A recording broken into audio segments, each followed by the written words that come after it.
Since this ancient story came to me in 1997, and I've had many years now to contemplate what it might mean, I'm beginning to think that it could have been a parallel life that I had toward the end of a time when some people still had what I call Lemurian consciousness.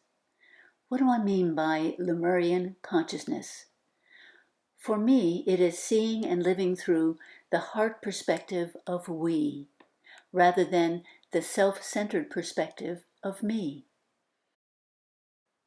The group from Mu in this story saw how people worked better together when everyone lived from a kind heart and the willingness to be helpful. But it also showed how some who had not learned that yet, they were able to grow in this school ground we call Earth. So there's hope. Kimayo in the story is the sacred record keeper, and it felt as though the record, or story, of this kind group of people needed to be remembered and retold to inspire people of today's world. Because the story has many keys of how to return to a vibration or frequency where one can connect with others through thoughts, which some call telepathy, and also heal imbalances within the body. I decided to have some fun and dress in the spirit of the story. So I hope you can smile with me, and I'll begin like this. So I ask you to listen to it as though an ancient medicine woman is sharing it with you to help reawaken your natural gifts to help the world right now. Please note that I transcribed the words exactly as they came to me. So some of the phrases are not terms that I normally use in my everyday language. For example, I don't use the phrase maker of all things. I think they were just referring to that which has created life. I don't use the words cloud dancer of inner vision. So I hope you don't stumble over these words. Just see if you can get the essence of what this medicine woman is trying to share. The sacred message for us to return to that inner wisdom. Thanks. Enjoy the story.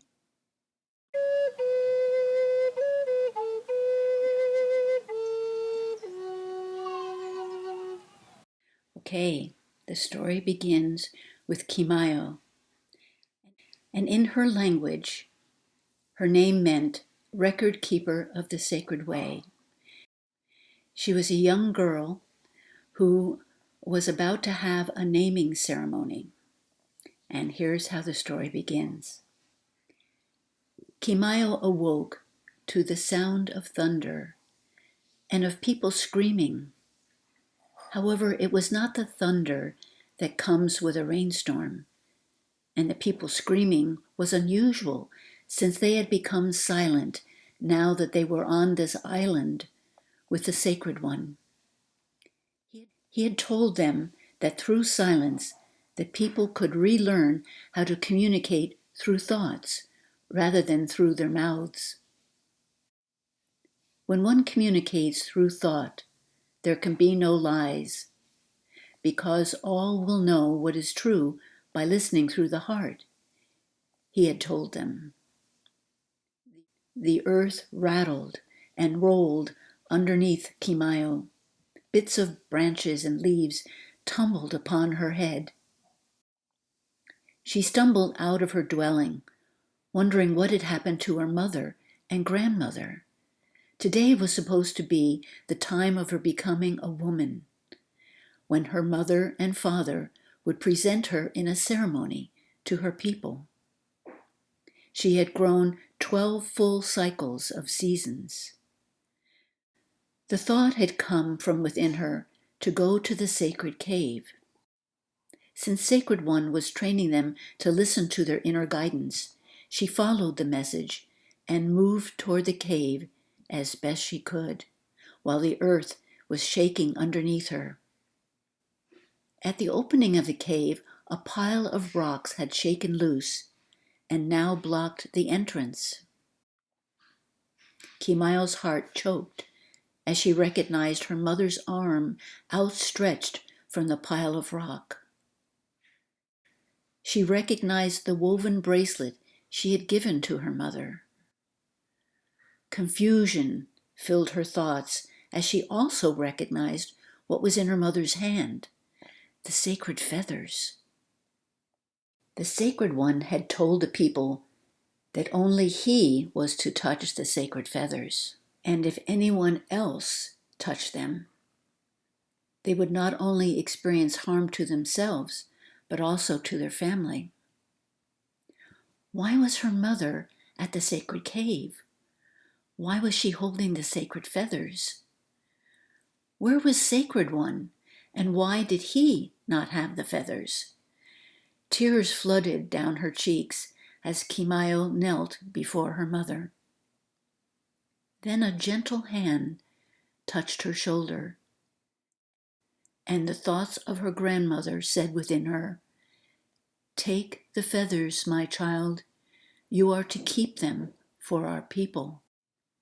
We must go now quickly, singing your mother back to the living light as we run to the dugouts waiting for us at the shore."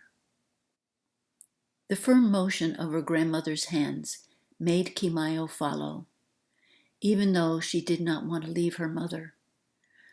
Her grandmother paused for a moment and folded Kimayo's sleeping robe so that an inner pocket was formed. She had Kimayo place the feathers in that pocket.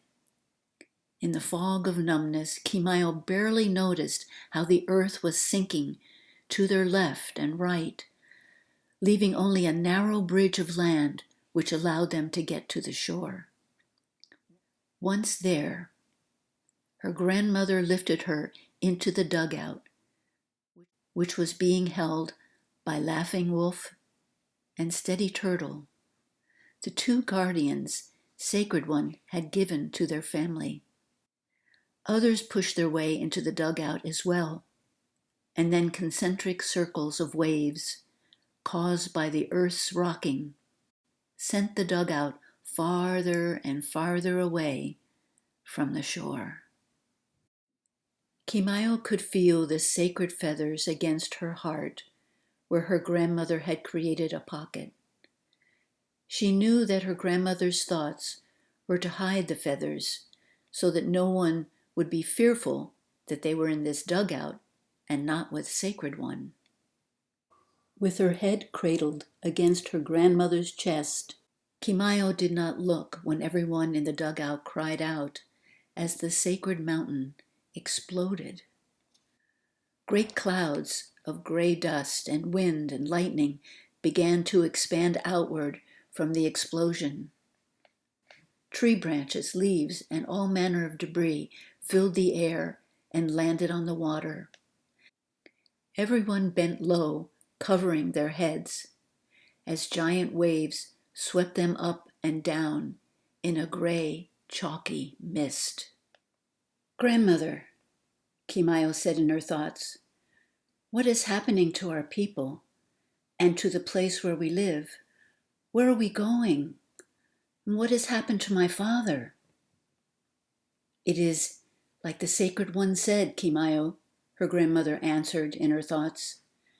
"Do you not remember at the harvest moon gathering when he told us that a time would come when that which was land would become water and that which was water would become land? There were many who grumbled and said that the Sacred One must have had too much ceremonial drink, because such a thing could not surely happen. Somehow I knew that what he said was true." Her grandmother continued, "I just did not know the timing, nor did the Sacred One. When telling the story, the Sacred One looked directly into my eyes and my heart, knowing that I would understand his words. Then he nodded toward you and said that you were to be part of what was to happen. You will know what to do when it happens, his thoughts had said. And that was the end of our communication. Why did the Sacred One not go and get the feathers himself? Asked Kimayo in her thoughts. I do not know these things, her grandmother responded. I just know that we are in a dugout now, and we will have to trust Maker of all things to lead us to the next place where our home will be. Kimayo wondered why she felt that her grandmother was not telling her everything. But then thoughts of fear took over. Did anyone bring food or water, she wondered, but decided not to look around the dugout for fear that she would not find any. She focused on the feathers at her chest and went into a deep sleep. Cloud Dancer of inner vision brought her to a large mound of dirt and rock with very steep steps and large serpents crawling all about. She felt herself being led up the steps in a stupor, and someone with a great feathered headdress was beckoning her to come near. She felt fear and yet peace at the same time. People around her had thoughts of how she was going to be honored in a ceremony, but their thoughts also held fear about some sort of sacrifice. Thank you for saving us, she heard from their mouths, but did not understand. She remembered how Sacred One had warned her to beware of those who spoke one thing from their lips, but their hearts said the opposite. That must be why she felt apprehensive, she thought, because their mouths spoke of praise, while their hearts spoke of danger. Kimayo felt that she must have been given a strong potion because her thoughts were foggy, and Cloud Dancer was whirling around with her feathers. The sacred feathers, she gasped in horror. How does this feathered one have the sacred feathers? Why am I here on this tall mound of dirt and rock? She awakened in her grandmother's arms, shaking with a high fever. Be still, my child, she heard from her grandmother's thoughts. You have slept for 3 days in a fever. Are you able to eat? Grandmother, grandmother, Kimayo could barely form her thoughts. We must not go to that place.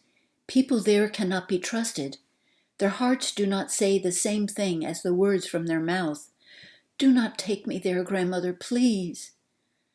But she fell back into Cloud Dancer's arms and went back into a deep sleep.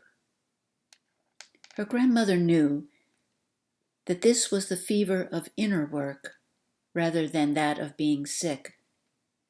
The fever heightened her brain waves so that she could sense the inner realms more clearly. Many stars, Kimayo's grandmother, fed her granddaughter the healing liquids which Wolf had placed in the dugout with a few other supplies. Many moons passed as the people attempted to survive in their dugouts. The winds and waves separated them from others. The ones trained in the sacred ways asked for guidance from the Maker of all things and for help from the elements. They attuned to become one with the Great Spirit which connects all things. If it be the will of the Maker, please bring us food and water, they would pray. When the rains came, they used the large leaves and other items which had blown into their dugout to gather fresh water and quench their thirst. When schools of fish swam around the dugout, they thanked the ones who turned on their sides and presented themselves as food. As Grandmother Many Stars gently fed her granddaughter, she prayed the many thanks for them both. The Sacred One taught us well, she thought, in how to become one with all of life and to trust that all would be given as we needed it. Sacred One taught us how to call the birds and fish and four-legged ones when food from Mother Earth became scarce. Knowing that we all are here so that life can continue to be, the various creatures which Maker made willingly present themselves so that the life force can continue to be in whatever becomes nourished by them. Many stars also trusted that Maker of all things was caring for her granddaughter as Kimayo went in and out of deep periods of sleep. The times when Kimayo was awake were spent in nourishing her body with food and water or stretching her limbs in movement. I need to go back to the ancient ones for more teaching, she would say, and then drift off again in sleep and into a deep meditative state. It seemed like a full cycle of seasons had passed before the dugout with Kimayo, her grandmother, Wolf, and Turtle reached land. It was washed up near the shore, but the night was extra dark during the new moon. At daylight, all cheered with joy as they jumped out and pulled the dugout to the sandy shore. Grandmother Many Stars helped her granddaughter walk to the dry beach. A new moon, a time for new beginnings, came the thoughts of her grandmother as Kimayo gently breathed inward. The time of deep inner work was done, and Kimayo knew that her strength would soon return. With the Great Spirit's help, Kimayo thought, my father will also be guided to this distant land.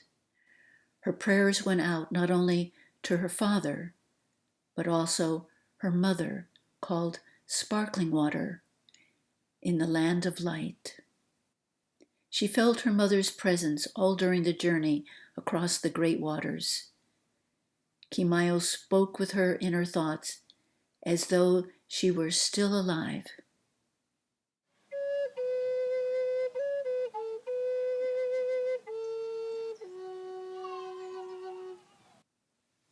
Each character will present a different perspective of what's going on. And so it is in life that each of us only has a piece of the puzzle. And that's one of the reasons why we need each other, to hear other pieces of the puzzle.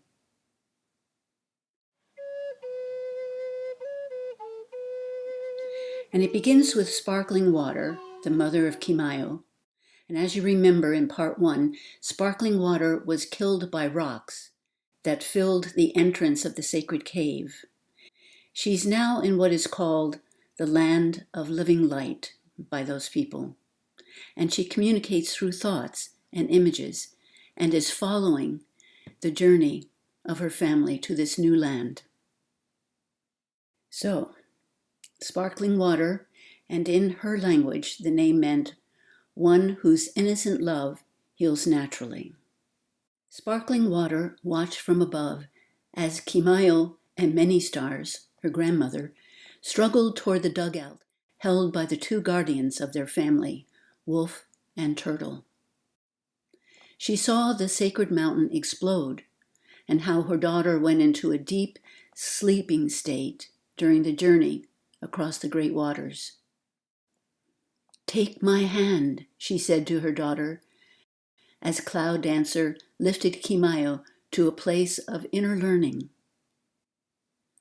"I have gone before you so that I could lead you to the place where the ancient ones share their wisdom.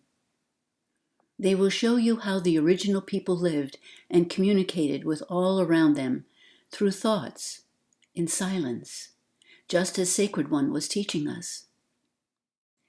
Kimayo followed effortlessly in this dream state, for she had learned to trust her mother without question, because her mother was one guided by an innocence that wanted nothing for herself, but gained joy by sharing and serving others. Her father had often remarked how people were naturally drawn to Sparkling Water, the one whose heart sparkled the way water does in the sunlight. He told how Sparkling Water's gentle words and hands would soothe people's aching bones and muscles. She would go out into the woods and know exactly what flower or berry, leaf or bark to gather and use as a remedy. Her family felt honored when Sacred One chose her as the one of the few he would instruct in the sacred healing ways of the ancients. She will listen, whereas others question and doubt because of their strong wills, fear, or greed, Sacred One would say. Her humility allows her to be an open channel, so Maker of all things can create goodness through her. Sparkling water is not attached to what flows through her, nor does she seek attention for it. She just allows it to flow through her and remains open for what will happen next. Kimayo also remembered how her father spoke warmly of the day when Sacred One told him that he and Sparkling Water would wed. He noticed the shy yet happy way she smiled at him, and knowing that she had not yet learned the ways of being a woman, Sunwalker wisely waited for Sparkling Water to show him when she was ready for mating. Her father had also told her that as a baby, she developed faster in her mother's womb than most babies. He was thrilled when his daughter was born. "I now have 2 sparkling waters in my life," he would say. Then her mother urged her again from the inner place. "Come now, the Ancient Ones are ready to teach you the keys of how and why the people strayed from the original ways, a time when Maker of all things was put first in thoughts. And that's because since Maker is in every aspect of life, one communicated with the Maker present in each aspect of life. And when one looks through the Maker's way of seeing, one understands how everything is connected and affects everything else. But when one looks through the limited human mind, then one interprets everything as separate. This separate way of seeing was what led humans down a self-destructive path, and the ancients will tell you the rest. Also sensing that her daughter was sad about not knowing where her father was during the time when the mountain exploded, she whispered gently into her daughter's thoughts, "Sunwalker, your father, is alive, little one, and will be protected on his journey. Come now to the place where all souls meet." And now we will hear Sunwalker's perspective. Sunwalker is Kimayo's father, and his name in the ancient language meant one who walks with the inner light. Sunwalker enjoyed practicing the kicks that Sacred One had taught him for self-defense and to focus his mind. His opponent in the game today had a fake knife, but was playing with the intention of outwitting this skillful Sunwalker. Suddenly, a runner entered the playing field just as Sunwalker kicked the knife out of his opponent's hand. Before the two could begin again, the runner gave Sunwalker an urgent message. He said, "Sacred One wants you to come to his cave immediately." And since Sunwalker knew that for Sacred One to invite someone to his cave, it must be very important, he left immediately. Bowing to his opponent, he honored the good they learned together, and then ran to the cave where Sacred One lived. "The mountain speaks," said Sacred One, as Sunwalker approached. "It asks to be heard, and I usually climb to the summit, to the place where it is warm, even in the cold seasons. But my legs are too old to climb these steep cliffs and receive the message. Go for me, Sunwalker. You have proven yourself to be of high honor, one who is clearly guided by the inner sun, or inner light of wisdom. Something is about to happen, and the people need to know what to do. Sacred One did not dare tell Sunwalker that his own mind was so clouded from worry about what he needed to tell the people tomorrow at Kimayo's ceremony, that he could not remain centered enough to understand the urgent message he felt was coming from the sacred mountain. The people expected their Sacred One to be above human emotion, always centered, but Sacred One knew there were times when he was not at peace or not in that space, just like everyone else. To show himself as less than perfect might create doubt in the people's perception of him as their spiritual leader.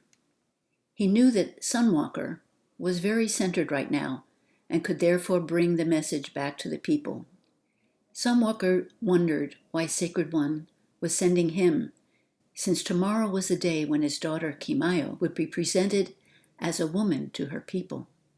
He had wanted to be fully rested for that day of ceremony, but the urgency in Sacred One's manner made him put aside his own wants and do what he was asked.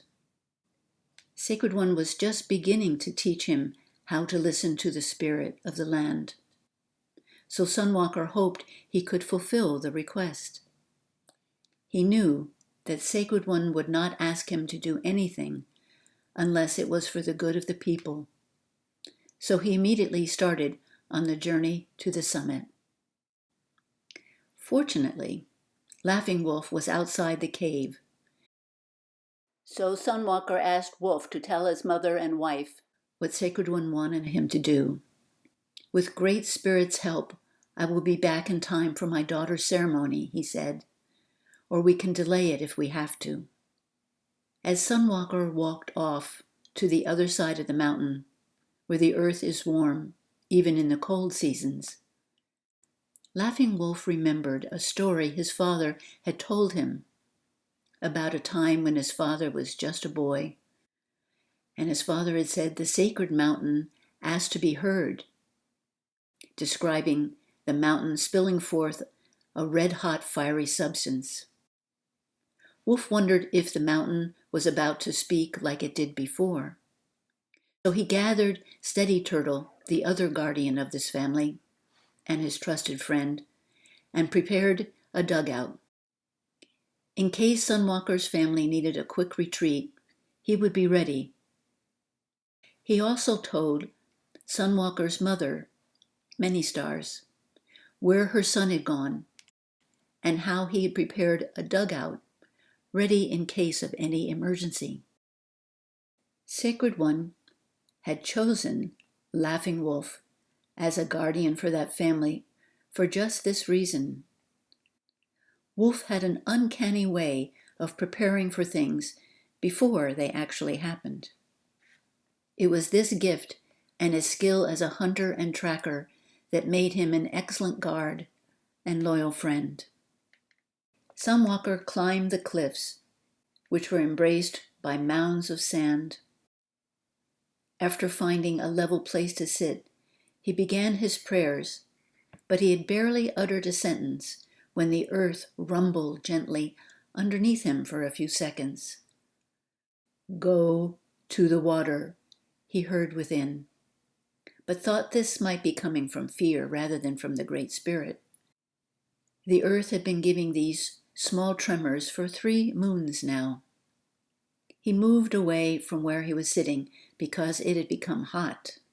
As he was about to sit, the earth rumbled again for a few seconds. "Go to the water," he heard again, and the ground under his feet began to even get hotter. Retreating a few more yards down the mountain, the earth shook hard enough this time to send him tumbling down on the soft sand below. As he rolled downward, again he heard, "Go to the water." Sunwalker was torn between thoughts of going to see if his wife, daughter, and mother were safe on the other side of the mountain, or doing immediately what was told of him 3 times, "Go to the water."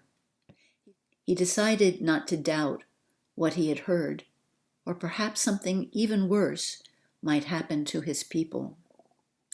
So he ran as fast as he could to a place near the water where dugouts were stored by his people, and he paddled out away from the island. Just as he turned the dugout around to look back at the island, the sacred mountain exploded with clouds of gray dust, which eventually encompassed him. Concentric circles of high waves moved him farther and farther away from the island, although his thoughts were of rowing back to see if he could find his family. His eyes stung with gray soot, and he was blinded in his efforts. A piece of flying debris from the explosion knocked him unconscious in his dugout. Whirls of white mist filled his mind as Cloud Dancer gathered him up and took him to the place where all souls meet. There he saw the face of Sacred One emerging from a cloud. And Sacred One said, "I have passed from the earth and am in the land of light now, as is your wife, Sparkling Water, and many other people from the land of Mu, who were killed by the earthquake and explosion. We will guide you on your journey to the new land, where the sacred ways must be remembered and followed. Remember what I taught you about becoming at one with all of life around you. By aligning with the Maker of all things, as you need water, it will be supplied, and as you need food, it will come to you." Sunwalker was awakened as a light rain washed across his face. He drank the fresh water which had collected in leaves in his dugout, and used leaves and twigs to make containers to hold as much water as he could collect. Some of the twigs, which had blown into his dugout from the great wind of the explosion, had berries on them. He made sure to thank Maker of all things for all that was supplied to him. There was enough twine to make nets, and when he was hungry, he called upon the beings of the great water to help him, and they presented themselves to be eaten. All of these things were a natural way for the ones who had gone to the island with Sacred One, for he had taught them the power that comes from inner work. He had said, "Focus first on the inner, and the outer will come forth from the intention of your heart. If you have malice or manipulation in your heart, things will be repelled away from you. But if you have love, without any wants or fears, all things will feel at peace with you and be drawn to you naturally." There are those who fool people with their outward display of magic, but a wise person will look beyond the outer shell to the inner intention of the heart. This is why Sunwalker was drawn to Sparkling Water, he remembered. Her heart was clear, innocent, with no schemes of wanting, nor any barriers from fearing. He had taken time to get to know her as a good and trusted friend.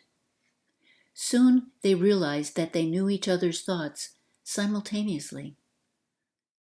They had become a good team, balancing each other when things around them became stressful.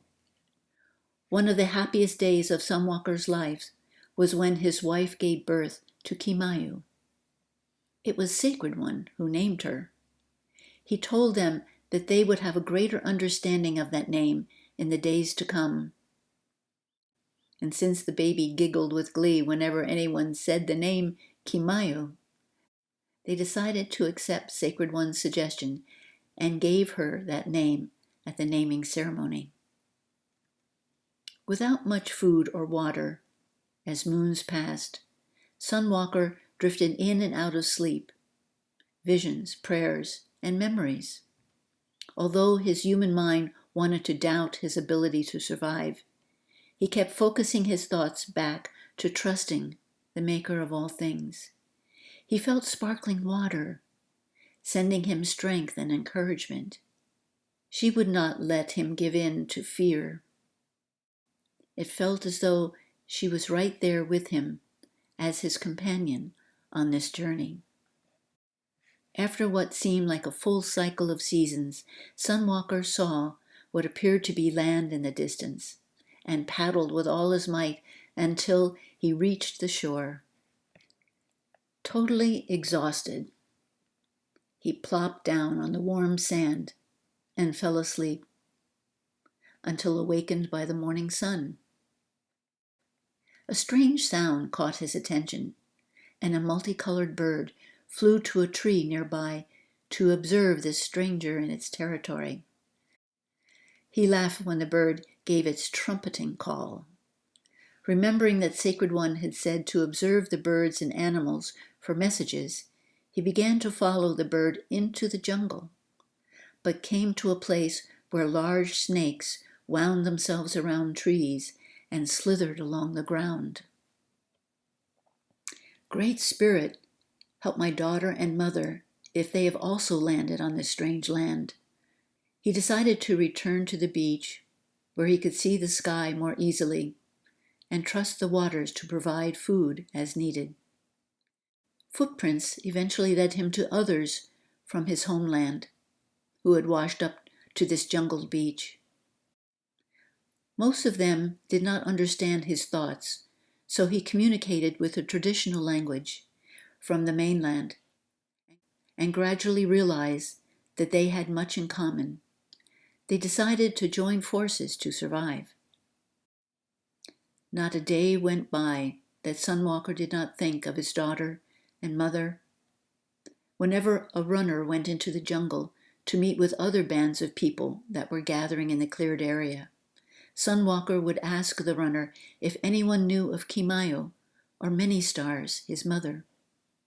No one seemed to know anything about them, but Sunwalker kept hope in his heart. He just knew that they were alive somewhere because he could feel their prayers for him, and he sent prayers in return.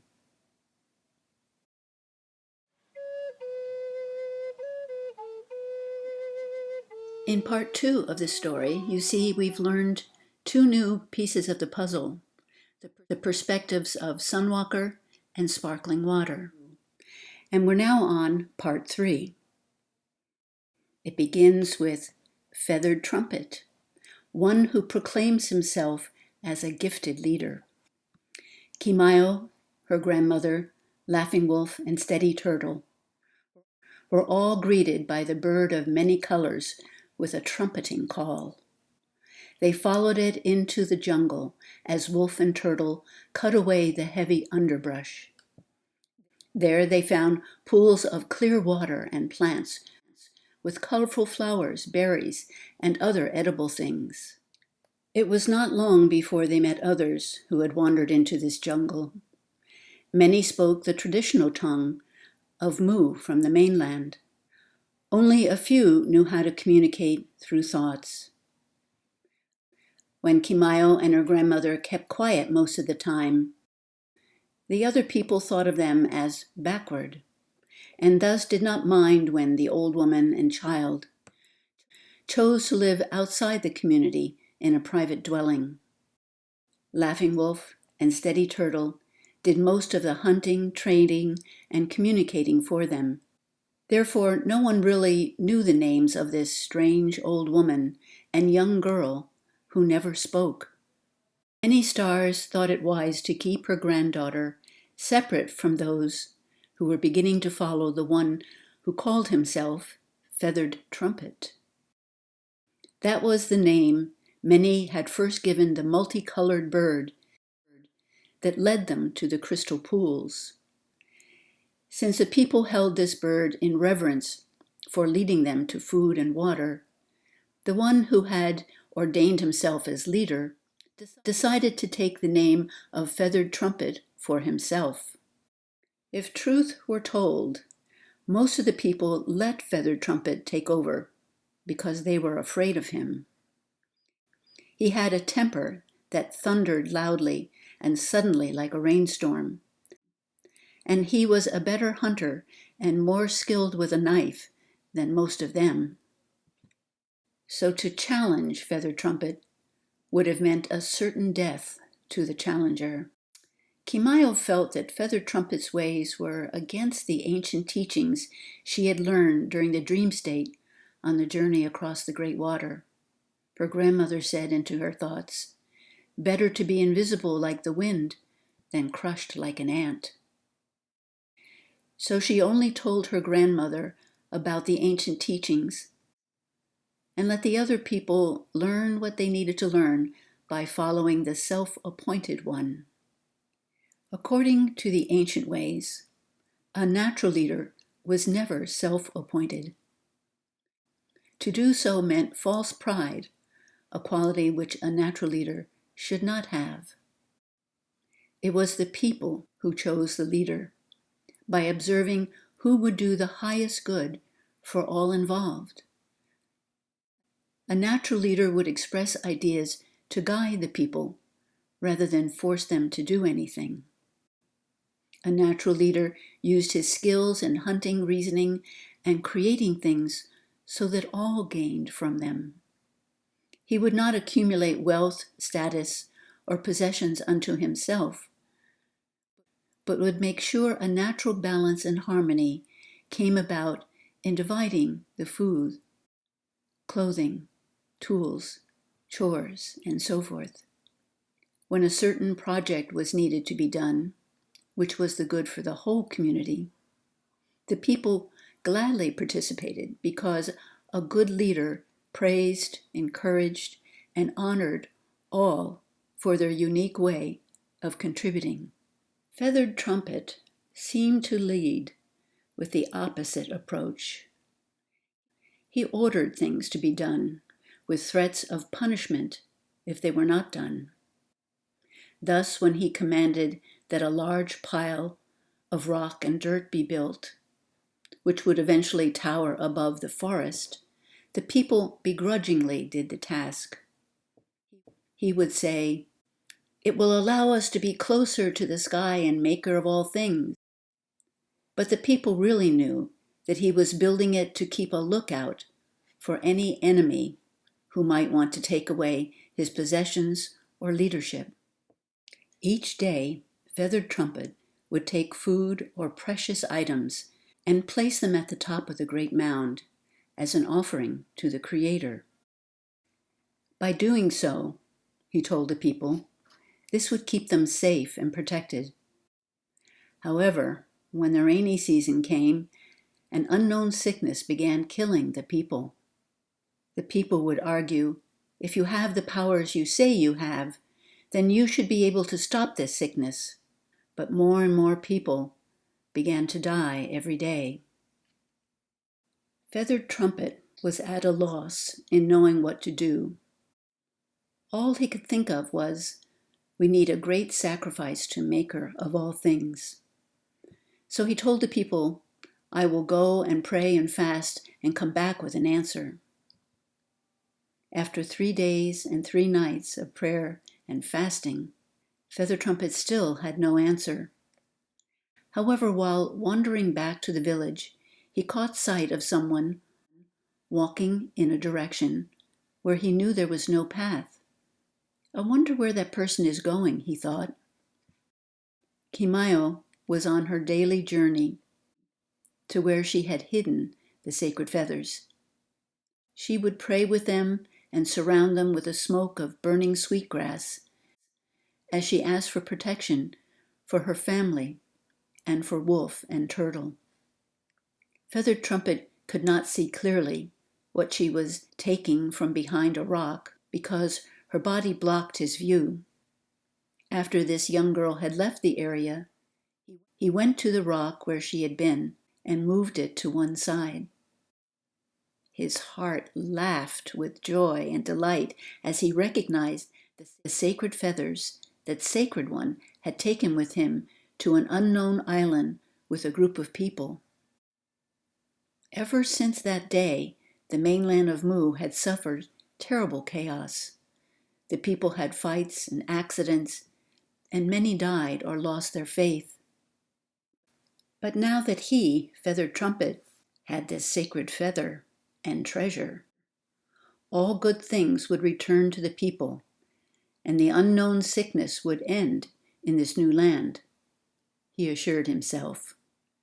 He would have to find out who that young girl was, and perhaps use her when they gave a sacrifice to the powers that be. Yes, that was it, he reasoned. One of their own people would be the greatest sacrifice they had ever made. A sacrifice, plus the sacred feathers, will surely turn things in my favor, he decided.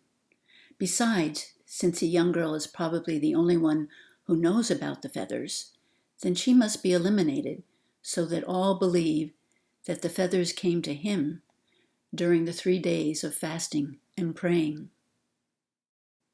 Only for a moment did he wonder how this young girl got the sacred feathers, and then dismissed the thought, reasoning that she probably had no idea what she had.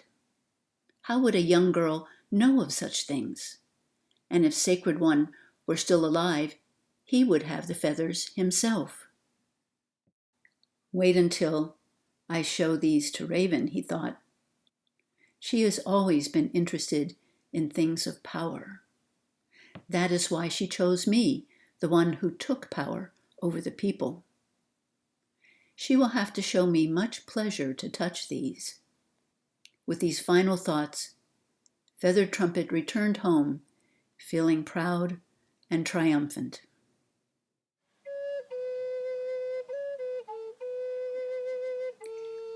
And now we come to Raven. In her native tongue, her name meant one who uses power for their own gain. And the story goes like this. When Feathered Trumpet placed the sacred feathers on the bed before her, Raven didn't know whether to laugh or cry. She looked down at the scar on her hand, which she received the last time she laid eyes on these very feathers. Her thoughts went back to a time when Sacred One had danced with both her and Sparkling Water at the summer feast. It had been rumored that Sacred One would choose to teach 2 people who had shown the natural ability for healing. Raven knew that both she and Sparkling Water had helped people who came to them with ailments. This was well known in the village. At the end of the feast, the Sacred One asked both Raven and Sparkling Water to come to his cave for teaching.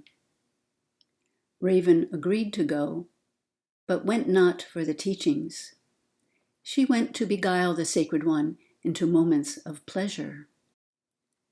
She was well skilled in capturing men's hearts, who would then possessively do anything in order to keep her. All day she tried to take Sacred One's mind off the teachings. She could learn that all later, she thought to herself. But all her efforts failed, and she left in a huff at sundown. The next day, Raven followed Sparkling Water to the cave. This one knows nothing of pleasure, Raven thought. She is a woman with a girl's innocence. Everyone knows that she's been seeing Sunwalker for over 6 moons, and they do not even touch each other. Surely, this one will not gain Sacred One's favor. The following day, Sacred One visited the place where women washed clothing. He placed the feathers between Raven and Sparkling Water.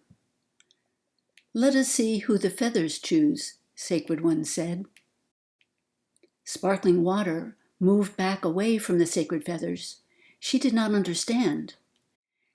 Had the Sacred One not said that these feathers should never be on the ground, and that if anyone touched them, other than a rightful heir, that they would bring harm to not only that person but their family?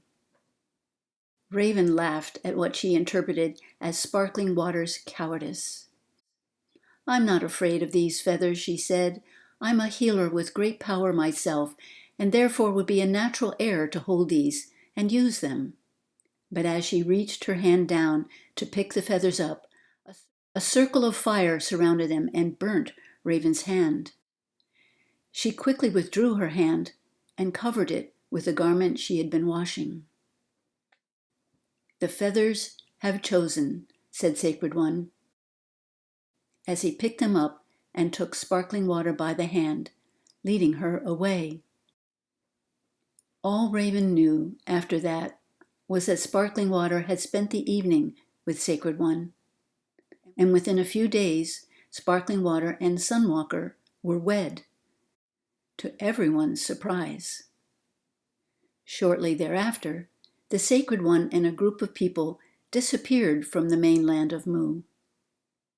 There were so many islands around the mainland that it would have taken 10 times 10 full cycles of the moon to find them.